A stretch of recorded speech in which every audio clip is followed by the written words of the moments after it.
Ladies and gentlemen, welcome to a brand new draft league that I have never done, and I don't think you've probably ever seen before. And if you have, then that's on me for my own ignorance.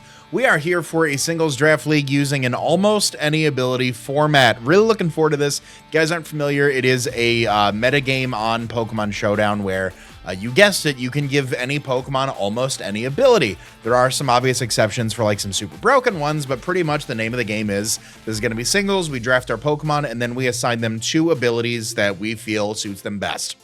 During the course of this, once we give a Pokemon a single ability, we cannot give it to any other of our Pokemon. So if we give one Pokemon Intimidate, we can't give another Pokemon on our roster Intimidate. That is the only Pokemon that can have Intimidate. We can give it two of those abilities, and then each week we can go on ahead and choose, do we want to run, this Pokemon with Intimidate, or do we want to use its second ability, Magic Guard, something along those lines. We've got a little bit of a smaller season this week. I believe it's about 6 weeks in total for this draft league. SPL Season 4 running 6 weeks in total. We've got a total of 8 coaches as well. Talking about some of the rules here. So as far as the abilities go, we can't have any sort of clones or abilities for that. So I can't draft a Pokemon with Dazzling and then give another Pokemon Queenly Majesty. It has to be tit for tat. The Terravolt, Turbo Blaze, Mold Breaker, things like that, Shadow Shield, and Multiscale. If we end up giving any of those, we can only do one version of those, and that is it. The specific abilities that we cannot use are Arena Trap, Comatose, Contrary, Fur Coat, Good as Gold, Gorilla Tactics, Huge Power, Ice Scales, Illusion Imposter, Innards Out, Magic Bounce, Magnet Pull, Moody, Neutralizing Gas, Orichalcum Pulse, Parental Bond, Poison Heal, Pure Power, Sandveil, Shadow Tag, Simple, Snow Cloak, Speed Boost, Stakeout, Terra Shell, Terra Shift, Toxic Debris, Triage, Unburden, Water Bubble, Wonder Guard, Grim Neigh, Chilling Neigh, and both versions of As One. So other than that, we can give a Pokemon any ability that we want to on this. So I thought it was a really cool idea. I'm really looking forward to it. I hope you guys are too. If you guys are excited, leave a like. If you guys are new to Pokemon Draft League content, hit that subscribe button. We got 2 ongoing singles draft leagues going on right now over here on the channel. Would love to have you here around for that. They made a mistake again. They made a mistake in this draft league, and that was giving me a wheel pick. And no, I did not get a first draft pick overall for 3 leagues in a row. That would have been crazy, but I did get the last pick, which isn't as bad as you might think because there's no pressure on me to grab the first best thing on the board and then kind of deal with it. I think it's like one of the best picks. Like the first one, you obviously get anything you want, right? And I don't know I would have gotten that. I don't even know what went first overall. If I look at the draft board here, what went first overall? Chien-Pao went first overall. Okay. So other than that, I don't know if I would have drafted Chien-Pao. I don't know if I would have, but I'll tell you what I did draft. I drafted some Heat and I'm really looking forward to it. The Pokemon that we got, again, I'm not super familiar with this style of draft. I kind of went on the advice of some of the other coaches, some of the materials that are available in Smogon forums for the metagame, just kind of go from there. And I wanted to see what, I went with what sounded cool.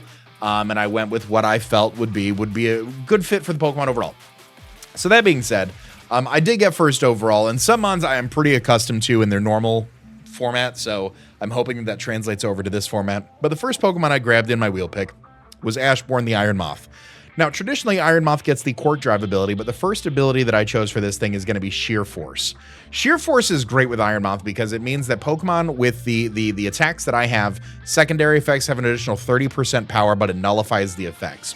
So to that extent, something like Fiery Dance, I'm not able to get that attack boost off on, but all of a sudden, Fiery Dance, I hit plus instead of times. Hold on, 80 times 1.3. There you go. All of a sudden, Fiery Dance becomes a 104 base power move on top of Stab, right? So now if we times that by 1.5, that's 156 power damage. It's almost double at that point on Stab, on Sheer Force, because normally it would have been 80. Now it's 156. A double 80 would have been 160. You get what I'm saying there. So Stab moves affected by Sheer Force get a huge buff, but on top of that, moves such as Bug Buzz, moves such as Psychic, things along those lines do get boosted by that ability as well. It's very, very fast, 110 base speed, 110 special defense, 140 special attack, bruh. I mean, it is wild. It is wild. And one of the cool interactions in Pokemon is that when you pair Pokemon with Sheer Force with Life Orb, it actually gives it an additional boost on top of that that doesn't penalize your health. Somehow in the Sheer Force secondary effect, the Life Orb damage becomes a secondary effect of the move, and it doesn't count. But if you use a move that doesn't have that secondary effect, the Life Orb damage will still tick. So it's super cool how that interaction works, but at the end of the day, I think we got a really, really solid Pokemon here. I mean, its moveset is fantastic. The other ability that I drafted with this thing is Magic Guard, and I feel like both of these abilities can do a little bit of the same thing, one a little bit more offensive, one a little bit more defensive. So something like Sheer Force, we're getting a little bit more damage buff. We can pair it with a Life Orb, we can pair it with a choice item, something along those lines, and we're able to get a lot of damage out. Something like Magic Guard. So Magic Guard is the ability that, you know, I think Clefable is most known for. This Pokemon can only be damaged by direct attack. So as a fire type, I don't take any damage on entry to Stealth Rocks. Also, if I pair this with a Life Orb, I don't take any additional recoil from the Life Orb itself, which I think is really awesome. Because again, if I need Iron Moth to come in that week, but maybe I don't want to bring Hazard Control, maybe I'm not as hard strung on Hazard Control, whatever that is, I can bring something like Magic Guard and I can go on ahead and keep that Life Orb attack. I can still be offensive without having to worry about the hazards. As far as the moveset goes, we already talked about it a little bit. Air Slash, Bug Buzz, Dazzling Gleam, Discharge, Energy Ball, Fiery Dance, Fire Blast, Flamethrower, Flash Cannon, Heat Wave, Hurricane. It can set up Light Screen. We can power up with Power Herb, Meteor Beam. We've got Recovery and Morning Sun. We've got a Toxic Spike Setter in this, and I think overall, I think it's a very, very strong, hard-hitting mon, and I think both those abilities are going to do well, depending on the circumstance in which we need to bring them. Now, because I'm not going to get to pick again for another, like, 15 picks or so, I got some offense, and I want a little bit of defense, and the next Pokemon that I grabbed was Petrrun. Now, I've never used Petrrun in a singles format, but I'm really looking forward to using Petrrun this week. This is Cursebinder, the Petrrun. It has 88 stat across the board, aside from its defense, base 160, so it's already taken physical hits really, really strong. The first ability that I grabbed for this thing was Fluffy. Now, Fluffy, for those of you who don't know, Fluffy, I take half damage from contact moves, so now my physical defense is even more when it comes to contact moves specifically. I do take double damage to fire moves, so that's something to keep in mind. And the other ability that I grabbed with this thing is Earth Eater. It gives me a ground immunity, so I'm only weak to Ghost, Psychic, and Dark types. But my Pokemon heals a quarter of its max HP when hit by ground moves, and it gives me that ground immunity, which is really, really awesome. As far as offense itself goes, you know, this Pokemon I feel like is a little bit more utility, but it does have some setup potential to be an offensive powerhouse. It does have access to moves like Destiny Bond. It can go for Hex. Its signature move, Malignant Chain, has a 50% chance to badly poison the target. It can go for Memento to allow me to set up. We can go for Nasty Plots, Parting Shots, Recover, Sludge Bomb, Sludge Wave. Toxics, of course, are always good. I think it's a very strong, reliable Pokemon that I can see bringing to a lot of matches, specifically because of just its overall bulk. I can just put a lot of HP and speed into it and call it a day. Now, we do have one form of hazards in the form of Toxic Spikes on Iron Moth, but I really wanted to, you know, on the way back, I really wanted to make sure that I'm starting to get some immunities. I wanted to continue the immunities, rather. We're keeping on Petrrun being immune to normal and fighting type moves. I want to make sure that we can keep on with the immunities. I want to make sure that I can get some hazards on there, you know, things along those lines. So the next Pokemon I grabbed was Tide Reaver, the Hisuian Samurott. Now, Hisuian Samurott is a fan favorite when it comes to singles draft league. Water Dark type Pokemon, pretty well rounded other than its special defense stat. 90 HP, 108 attack, 80 defense, special attack of 165, and special defense 85 in speed. Signature move, Ceaseless Edge, does set up a layer of spikes, which is great. I love the new moves. I wish Cleaver was a little bit more viable in a lot of formats, because I think the auto-setting hazards move is just so good. I really miss Gmax, what is it, Gmax Stone Surge, that Steel Surge, something like that Gmax Caparazza got, and it set up Steel Stealth Rocks. Give me more of that. Some great moves. I mean, it's got a lot of good, strong, hard-hitting water moves. It's got a lot of strong, hard-hitting dark moves. It's got some niche coverage moves. It's got priority with things like Aqua Jet and Sucker Punch. It can flip turn on out of there. The two abilities that I wanted to go with, the first one I went with was Adaptability. That is the ability, something that Crawdon would carry, where my stab bonus is now 2 instead of 1.5. So things like Ceaseless Edge are really going to hit hard. It's going to be a very spammable move if it doesn't get resisted, and it's going to be able to provide a lot of benefit in getting those spikes up. Things like Flip Turn, things like Aqua Jet, things like Liquidation and Razor Shell, those are also going to hit that much harder because of Adaptability. The other ability that I grabbed with this was Primordial Sea. Now, Primordial Sea is the the Primal Kyogre ability. On switch in, Heavy Rain begins until the ability is not active in the battle. I think this is great because it does two things for me. The first thing that it does is it's going to boost up my water type moves, things like Flip Turn, things like Liquidation, things like Razor Shell, things like Aqua Jet, things along those lines are there. But with a lot of Pokemon being able to get any sort of ability, things can set the snow, the sand, the sun, the rain, whatever that might be, I can bring in my Primordial Sea and put Heavy Rain on the field, and then I can switch Samurott out, and it clears the weather because the Primordial Sea is gone. The weather is back to normal. So if anything is bringing in any sort of heavy sunlight, any sort of regular sunlight, rain, things like that they may want to sweep with, Primordial Sea does that. It also gives us a big benefit on Samurott, just being able to power up those water type moves a little bit more. Now, again, same thought process with things like Iron Moth and things like Petrrun. You know, I want to make sure that I can get an offensive pick, a defensive pick, and kind of get, you know, a little bit of a backbone solidified before I start going into the lower treks of the draft pool here. The next Pokemon I grabbed was a Pokemon that I feel I'm very comfortable with. It's a fan favorite of mine personally. We got the mascot pick. We got Iron Warden, the Corviknight. Now, Corviknight's very reliable, very bulky, 98 HP, 105 defense, 85 special defense, 87 in attack, not too bad, speed 67. You know, what can you really do about that? I'll tell you what you can do about it. First off, you can give this thing Intimidate, which is going to be on switch in. It's going to lower my opponent's attack stage by 1. It's going to make those physical threats a lot less more impactful than they would normally be. We're going to be really defensive to be able to take a hit, U-turn out, get any sort of, you know, momentum up that we need to there. But another thing that we can do is we can give this a second ability, and we're going to go ahead and give this Mon Prankster. Now, why give this Mon Prankster? I think it could be good. We'll see how the tides turn. We'll see if the tides do turn later on in the Draft League season, but with access to moves like Setup and Bulk Up, with Setup and Agility, you know, being able to run like a Prankster boosted Power Trip set, something along those lines. We've got access to dual screens. We've got access to Tailwind, to Defog. We can get all of those on a Prankster basis. And then utilize that and help benefit out the rest of the team. So I think it's really good. It provides us, again, a little bit more backbone paired with Petrrun. It's going to give us the option for hazard removal as well. It's going to give us the Prankster screens and a Steel type, which I think is super fun, and I hope you guys enjoy that too.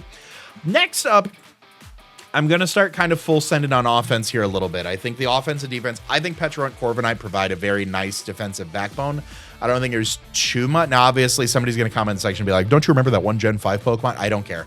There's not too many Pokemon that have a lot of super effective coverage into both of them, let alone meaningful super effective coverage, in my opinion. So I want to go on a little bit more offense here. I want to take advantage of what's left in the draft pool. And this Pokemon I actually haven't used in quite a long time, and I'm hoping that it does really, really well. We got Crimson Claw, the Infernape. Infernape, firefighting starter, very fast, 108 speed, dual offenses and 104. HP and defenses sit around the 70s, so it's not the bulkiest thing. It's there to really take, you know, to dish out damage, both on a physical or a special side. So that's something to keep in mind when selecting the abilities. It does get a few different forms of priority. It does get access to Stealth Rocks as well, so it does have some utility, but overall I want to make sure that this thing can capitalize on its well-rounded offenses and give it abilities that can really go match that. So the first ability, as you can already see on screen, that we got is Beast Boost. Now, Beast Boost is the signature ability of all of the Ultra Beasts in Generation 7. It is going to boost my highest stat by 1 stage after every time that I knock out a Pokemon. So if I want to run a Choice Scarf physically offensive set, I can constantly keep racking up physical attack boost, special attack boost, same thing along those lines. If I want to run a speed boosting set to constantly outpace some of the faster threats with some hard-hitting Choice Banded moves, I can also do that as well. The next ability that I grabbed for this thing, I think is maybe not the most niche, but I think that Infernape is going to benefit from it greatly, is going to be No Guard. Every move used by or against this Pokemon will always hit. Infernape has some great effective moves when it comes to the special side that a lot of people may not run because of the inaccuracy. Moves like Fire Blast, moves like Focus Blast. All of a sudden, those 100+ base power moves on top of Stab now always hit. It is crazy. It is absolutely crazy. We can also make sure that all of our effective moves, things like Gunk Shot, things like Will-O-Wisp, those can also take advantage of No Guard, making sure we've got 100% accurate Gunk Shots, making sure we never miss a burn. I think it could be very nice. Let me know what you guys think down in the comment section. And pairing with this, this monster, this powerhouse, I wanted to grab a little bit more of just solely a special threat. You know, Infernape can run special, it can run physical, Samurott runs physical, Iron Moth runs special. I wanted to go back on the special side, so I grabbed Aether Veil the Gardavore. Fairy types, gotta love them. Dragon immunities are always great. Gardevoir is a Pokemon I've actually never used in Draft League, so it's going to be interesting to see how it pans out this time around. I gotta make sure that I don't skew my expectation of these Pokemon during the course of this league in a regular singles format. Like, man, like Infernape was great with Beast Boost. It doesn't get it normally, obviously, so I need to make sure that I'm staying on par for the course for that. But Gardavore, Psychic Fairy, 125 special attack, 115 special defense, 80 speed. HP attack and defense are sitting around the 60s, so it's nothing too crazy to write home about. But the first ability that we gave this thing was Psychic Surge. Psychic Surge summons the Psychic Terrain. Not too many Pokemon in this generation have it normally. I think it's just Indeedee that get this. But it's going to boost all my Psychic moves, which is great. It's going to stop a lot of priorities for some of our more frail mons. Things like Infernape, things like Iron Moth that may have, you know, those lower physical defenses that we don't want to take, that for that physical priority, we're going to stop that right in its tracks with Psychic Surge, which is great. We can pair this with Mons, giving it like a Psychic Seed if we want to, talking about that bulk up agility Corviknight. I'm cooking. But the other move that we gave, or the other ability that we gave this Pokemon is going to be Tinted Lens. Tinted Lens, super cool move, or super cool ability. The attacks that I use that are not very effective deal double damage. So normally, a move that does, I believe it ends up being just like a neutral hit, maybe a little bit stronger than a neutral hit. No, it ends up being a neutral hit. Pretty sure. Someone do the math in the comment section. I'll pin you. But as far as it goes, the Tinted Lens ability, it's going to make it so these 125 base power special attack moves aren't resisted anymore. They're not. If you think you have a Moonblast switch in, you don't. If you think you have a Psychic switch in, it's not a Dark type, you don't. So it's super, super cool. It's got a lot of coverage moves in the form of setup through Calm Mind. It has access to Aura Sphere. It can provide a little bit of disruption with things like Disable and Encore. We can pair Expanding Force with our Psychic Surge, which is great. We can go for Future Sights, Focus Blast. We've got Healing Wish support. We've got another dual screens user, Psychic, Psyshock, Mystical Fire, Thunderbolt, Shadow Sneak, Trick Room, Trick, Thunderwave, Will-O-Wisp. I mean, we've got a lot of support in this mod, and I think it has a lot of different dimensions to it, which I'm really looking forward to. I'm going really top heavy on my draft so far, so I need to start trying to find some picks that maybe provide me some synergy, maybe provide me a little bit more offense, maybe provide me a little bit more defense. And there was a pair on the board that I was really looking forward to, and I'm happy to say that for like the last half of the draft, I didn't get sniped, which is it's happened twice so far with the other league that's going on right now on Saturdays and this league. So I'm really excited about this one, actually. This one is, I think, is a singles fan favorite. It's one of my personal favorites. I've used it in quite a few different draft leagues before, and I think it's old reliable when it comes to just singles battle. I went on ahead and I grabbed Thunderstep the Jolteon. Jolteon, 110 special attack, 130 speed, 95 special defense. Its HP through defense are really in like the middling 60s areas. It does Jolteon things. It can Calm Mind. It can Alluring Voice. It did get Alluring Voice in this generation, so we have a little bit more coverage. Shadow Ball, Hyper Voice, Thunderwave, Thunderbolt, Volt Switch. All 9 yards. But the one ability that I gave this thing is the Hadron Engine, Miraidon signature ability, which is allowed if you were paying attention when I talked about those abilities that weren't allowed in there. On switch in, I summon the Electric Terrain. So now we have 2 types of terrain support if we do want it. And then during the Electric Terrain, when active, my special attack is multiplied by 1.333, repeating an additional 3rd damage output. So now I have a built-in Life Orb when Electric Terrain is up on 110 special attack. Bruh, I can't wait. I can't wait. The other move that we gave this thing is, the other ability that we gave this is Refrigerate. My normal type moves become an Ice type and have an additional 20% power. So a lot of times, what's going to check Jolteon? A very nice ground type. What don't they want to take? A Refrigerate boosted Hyper Voice that all of a sudden becomes an Ice type move. Becomes what? What is that? Hyper Voice is 90 times 1.2. Becomes 108 base power move. Super effective, so that's doing an additional 1.5 or 2 times. So just super strong Pokemon. Very nice abilities, very fast, very hard hitting, and a great Pokemon that's going to pair with Thunderstep the Jolteon is going to be Nurgle Bloom the Iron Leaves. Iron Leaves Pokemon I have never used. I'm going to be completely honest with you. I have never looked at it. I have never done anything with it where I was like, that looks like a Pokemon that I could use. But it was very cheap, and it is a great Surge Surfer abuser. Now, with the Electric Terrain that Jolteon sets with the Hadron Engine, Surge Surfer is now going to double my speed at 104, putting me faster than probably everything you could imagine. It's got some great physical moves, things like Close Combat. 130 base attack, 104 speed. It just hits really hard. Close Combat, we've got Night Slash, things along those lines, Sacred Sword, Psyblade, Leaf Blade, and you know what else goes great with all those blade moves? The Sharpness ability. Sharpness boosts these slicing moves by 1.5 times, pretty much giving me a choice band. So moves like Night Slash, moves like Sacred Sword, moves like Psyblade, Leaf Blade, things along those lines. Those all, X-Scissor, I believe, too. All of those are going to get boosted by an additional 1.5 times on top of everything else. Stab, if we set the Electric Terrain, all of a sudden Psyblade's doing an addition. I think is it double damage or is it 1.5 times? 1.5 times power on top of Sharpness, on top of Stab. It becomes this powerhouse Pokemon that can start to steamroll, and it was pretty cheap. I'm gonna be honest. I don't remember how many points it was. Where was it? 5 points. 5 points for an Iron Leaves with Sharpness and Surge Surfer. Are you kidding me? Anyways, we got 2 picks left. Next Pokemon that I went on ahead and grabbed was Earthbreaker the Mudsdale. Mudsdale, I heard Pokegame talk a lot about this Pokemon and how much he loved it. And I'm a fan of it. I think it's one of those Pokemon that like it likes its normal ability. So let's go on ahead and see what we can do with it. You know, it's got some good opportunities here for like strong hitting moves like Earthquake, Close Combat, Body Press, Iron Defense, things along those lines. It can set up Stealth Rocks, which is cool. I went on ahead and gave it the Regenerator ability. It's got a lot of HP normally, base 100 HP. So being able to shrug off some of these moves, pairing it with something like an Assault Vest and, you know, toss some Regenerator on there and hitting some hard-hitting moves could be really, really nice. But the other ability that I gave it, I honestly, I couldn't find a better, like, I could have given it its normal ability potentially, but I wanted to kind of expand my mind a little bit and reach around that. And we've got some teams that have some very heavy rain setters, so I went with Water Absorb on this thing. It makes it so we are only weak to Ice and Grass. Water Absorb is going to give us that water immunity. It's going to heal back a quarter of our max HP when we're hit by a water move, so I like it. I like it personally, and I hope you guys do too. Last Pokemon that I went on ahead and grabbed was Iron Tyrant the Caparazza. Caparazza is another Pokemon that I haven't used before, but I'm really looking forward to it. I think it can be a lot of fun. It was one of those cheaper picks that I think could go really, really well. Very hard hitting. 122 HP, 130 attack. You know, defense and special defense are okay. I think when you pair it with that high of an HP Mon, I think you're in good hands there. Being weak to fighting, fire, and ground, I went on ahead and gave it the Levitate ability. So now we have another ground immunity on top of Corviknight, on top of Earth Eater, and Petrrun. So we've got that going for us. It's another Pokemon that, you know what? I even talked about G-Max Caparazza earlier in the video. Look at that. Look at that foreshadowing. Leave a like for some foreshadowing.